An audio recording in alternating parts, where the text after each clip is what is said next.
C'est l'heure du journal de l'Afrique. Soyez les bienvenus sur France 24 à la une ce soir. Un sondage sur la présidentielle en République démocratique du Congo. Il est favorable à Félix Tshisekedi. Le candidat de l'opposition arriverait en tête avec 36% des intentions de vote. Cette enquête d'opinion réalisée par le Bureau d'études de recherche et de consulting international et le groupe d'études sur le Congo de l'Université de New York a été contestée par les autorités congolaises. On fera le point dans un instant. La cérémonie pour l'accord de paix au Soudan du Sud, elle s'est tenue en présence des frères ennemis, le chef rebelle Riek Machar, qui n'avait pas mis les pieds à Djouba depuis plus de 2 ans, et le président Salva Kiir. Nous y reviendrons avec notre envoyé spécial dans le pays dans ce journal.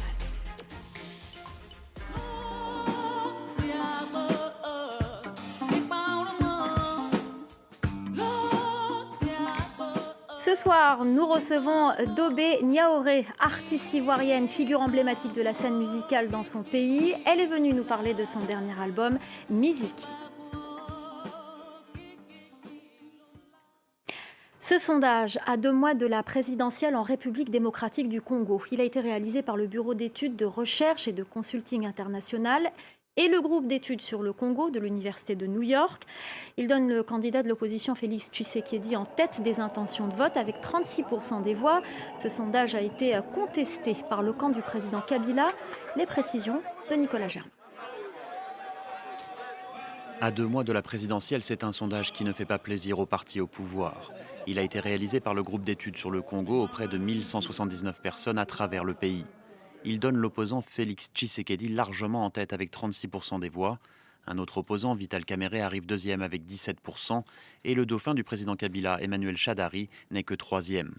Les proches de Joseph Kabila ont mis en cause ce sondage. On tirait une conclusion alors que la campagne n'a pas encore commencé. Je dirais que c'est une tentative d'essayer d'influencer la volonté des gens. C'est une manipulation maladroite, à moins que ce soit une préparation d'une contestation. On n'a pas vu les prestations des uns des autres. Ce sondage comportait de nombreuses questions et montre notamment la grande méfiance des Congolais vis-à-vis des institutions électorales. Les institutions électorales sont très politisées. Et donc c'est pour cela qu'on voulait sortir ce sondage, parce que je pense qu'il y a des craintes de beaucoup d'observateurs que les résultats des élections ne vont pas réfléchir nécessairement l'esprit de l'électorat. Le risque de manipulation des élections est très réel. L'opposition affirme qu'elle va désigner un candidat unique avant le 15 novembre. La plupart de ses opposants critiquent les machines à voter avec écran tactile et pensent qu'elles vont favoriser la fraude. Autre question, le matériel électoral arrivera-t-il à temps dans tous les bureaux de vote de ce vaste pays? Certains observateurs ne le pensent pas et estiment que les élections ne pourront pas avoir lieu le 23 décembre. Les frères ennemis réunis à Djouba, le chef rebelle Riek Machar a foulé le sol de son pays après 2 ans d'absence.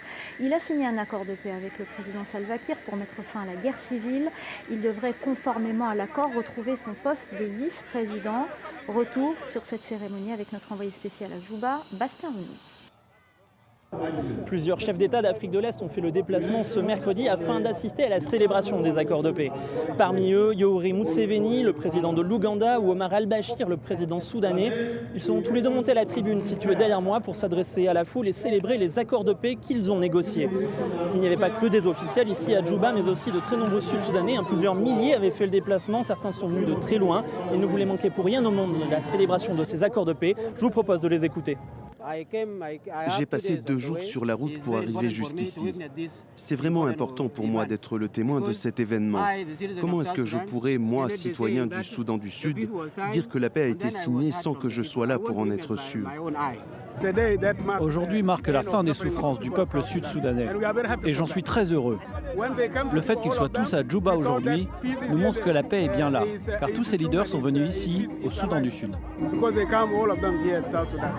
Vous l'avez entendu, les espoirs sont grands concernant ces accords de paix. Pour autant, elle n'est pas encore garantie. Il y a eu plusieurs fois des combats depuis la signature des accords cet été. Et ce n'est pas la première fois qu'un accord de paix est signé entre gouvernements sud-soudanais et rebelles de Riek Machar. La dernière fois, c'était en 2015. Riek Machar était revenu dans le pays en 2016. 2 mois plus tard, la guerre avait de nouveau éclaté à Djouba, faisant plusieurs centaines de morts et forçant Riek Machar à quitter le pays. Cette fois-ci, tout le monde espère que ce ne sera pas le cas et que la paix sera enfin respectée. Dans le reste de l'actualité, en bref et en images, cette nouvelle sanction contre une télévision au Gabon. Une chaîne camerounaise a été suspendue pour 6 mois par la haute autorité de la communication pour avoir annoncé la mort du président Ali Bongo. Ce dernier est d'ailleurs toujours hospitalisé en Arabie Saoudite suite à un malaise. Le chef de l'État gabonais s'était rendu à Riyad pour assister au forum économique Future Investment Initiative. En Guinée, la justice a été saisie dans l'affaire du massacre de 6 villageois en 2012. Les forces de sécurité avaient tiré au hasard sur des personnes qui protestaient depuis plusieurs jours contre la politique de recrutement d'une société minière dans le sud-est du pays. Les victimes survivantes portent plainte contre l'État guinéen devant la Cour de justice de la CEDEAO et devant la justice de leur pays contre la société minière pour complicité. Cet incendie meurtrier en Afrique du Sud, quelques 16 000 hectares ont été brûlés, 1500 personnes évacuées dans une localité rurale située sur la célèbre Garden Route dans le sud du pays. Ces feux de brousse ont fait 7 morts, dont un bébé et une femme enceinte. On reste en Afrique du Sud avec ce scandale. La première banque mutualiste du pays a été mise sous tutelle suite à une vaste affaire de corruption. Dans cette affaire, ce sont les plus pauvres qui payent le plus lourd tribut. Reportage à Limpopo, dans le nord du pays, de Caroline Dumais et Stéphane Kerstens. Dans la province du Limpopo, VBS est très populaire car c'est une banque détenue par la majorité noire. Mais l'institution mutualiste a fermé ses portes. Ses dirigeants ont détourné plus de 110 millions d'euros. Les actionnaires ont encore du mal à y croire. Tout le monde se servait, tous les proches, tous ceux qui étaient dans les cercles du pouvoir. Et nos compatriotes noirs qui, à travers cette institution, auraient dû aider leurs compatriotes, ont abusé de nous. Je suis l'un de ceux qui a été maltraité. Les actionnaires ont été trompés et les clients ruinés. Et Elisa a déposé 20 ans de salaire à VBS. Elle n'a récupéré que le quart de ses économies. Le gouvernement doit nous aider car ces élus sont impliqués. Des responsables municipaux se sont enrichis. Ils ont aussi placé à VBS le budget de leur ville. 14 municipalités risquent l'insolvabilité. Les syndicalistes sont furieux. Et au final, on fera une marche provinciale pour que l'ANC révoque ces voleurs. Le pays tout entier est choqué. Un rapport de la Banque centrale parle de pillage organisé. La banque avait aussi accordé un prêt à l'ex-président Jacob Zuma. On aimerait entrer dans le détail de cette affaire et qu'il réponde de ses actes s'il est quelque part coupable d'avoir participé à des fonds frauduleux. Les habitants du Limpopo demandent à l'État de sauver la banque car les populations affectées sont les plus pauvres du pays. Et comme promis, la chanteuse ivoirienne Dobé Niaouré, figure emblématique de la scène musicale ivoirienne, est avec nous sur ce plateau. Elle est venue nous parler de son dernier album Miziki. On écoute un extrait et on en reparle juste après avec elle.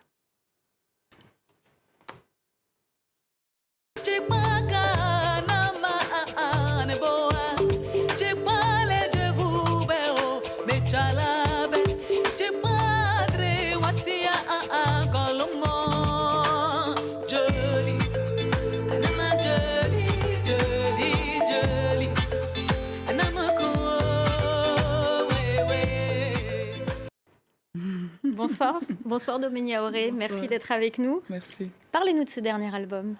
C'est un de mes plus beaux albums. J'ai eu la chance d'avoir Nicolas Repac qui a fait l'arrangement, qui a fait quelques compositions aussi et qui a apporté un côté un peu plus électro. C'est un album que quand je l'écoute, je suis relax. C'est un très bel album que je conseille à toi là. Et on a écouté un extrait, effectivement, c'est un très bel album. Vous l'avez dit il y a quelques instants, votre musique a évolué vers un style un peu plus électro. Comment l'expliquez-vous ? C'est un choix que depuis longtemps je voulais parce que entre-temps, j'ai grandi dans un village panafricain, j'ai appris la musique traditionnelle, à mixer le tradi moderne, à parler du panafricanisme et je le continue. Et j'ai voulu faire ce mix-là entre le panafricain, le côté traditionnel et le côté un peu plus ouvert, on va dire, plus urbain et un peu plus électro. Et l'électro avec Björk, j'adore Björk. Je me suis dit, je vais essayer de mixer ça et ça marche très bien. Et Nicolas réussit à à mixer ça. Alors, je le disais, vous êtes une artiste incontournable, emblématique de la scène musicale ivoirienne. Vous êtes une artiste complète. Vous chantez, vous dansez, vous faites de la musique. Et est-ce que ce côté complet vous incite justement à aimer la tournée? Vous faites beaucoup de tournées. À aimer la scène. J'adore la scène. Je crois que c'est la meilleure partie même du métier.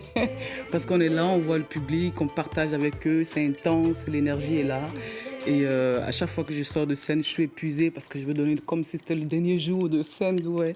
Et oui, j'adore la scène. L'album, c'est aussi différent. C'est positionné, c'est-à-dire fixé la mélodie, ce qu'on a créé, fixer tout. Mais la scène, c'est plus vivant, j'adore la scène. Vous avez combien de concerts par an à peu près? On a peut-être fait 1000, 1200, peut-être depuis que j'en parle, 1200 peut-être maintenant. C'est énorme. Et justement, on va parler de votre prochaine date à Paris. Vous avez donc une date parisienne le 14 novembre au Café de la Danse. C'est plus que du son, c'est tout un spectacle.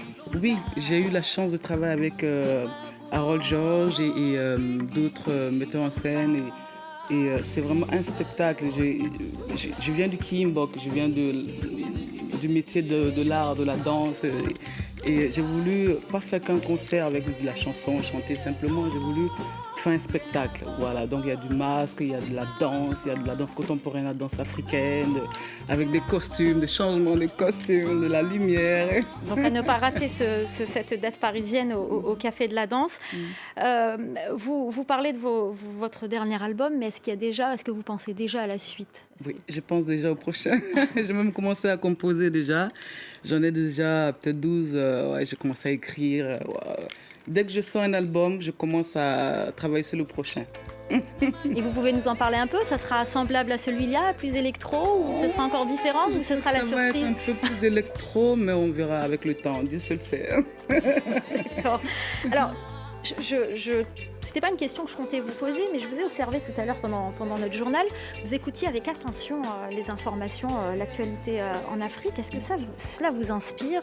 Est-ce que ça vous donne envie d'en parler dans votre musique? J'en parle depuis que je suis à mon 5e album. J'en parle de l'état de notre continent, l'état de nos politiques et tout ça.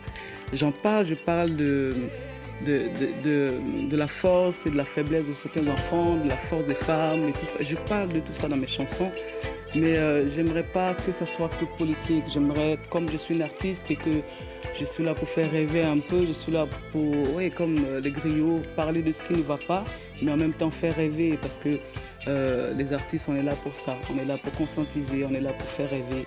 Donc, je ne m'attarde pas sur la politique. Et vous le faites très bien. Merci beaucoup, Dobeni Aoré, d'avoir accepté notre invitation. On va se quitter en musique avec votre musique. Merci infiniment. C'est la fin du Journal de l'Afrique. Restez avec nous dans quelques instants. La suite de Paris Direct avec Aude Le Christ.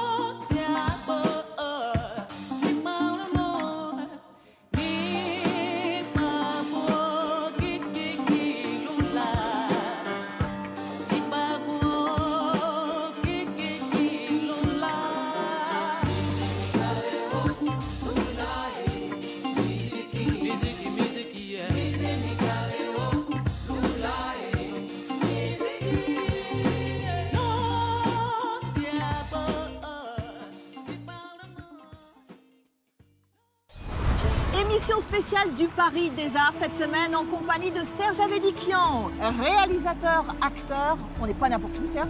Non, on n'est pas n'importe où, on est à Yerevan, la capitale de l'Arménie, où je suis né et j'ai vécu jusqu'à l'âge de 15 ans. Où est-ce que vous nous emmenez? Je vais vous amener au musée Kafesjian et dans beaucoup d'autres endroits de la ville. Et on va rencontrer un jeune peintre que j'aime beaucoup qui s'appelle Ararat Minassian dans son atelier. Le Yerevan des Arts, c'est très bientôt, c'est sur France 24. Et évidemment, c'est à ne surtout pas manquer.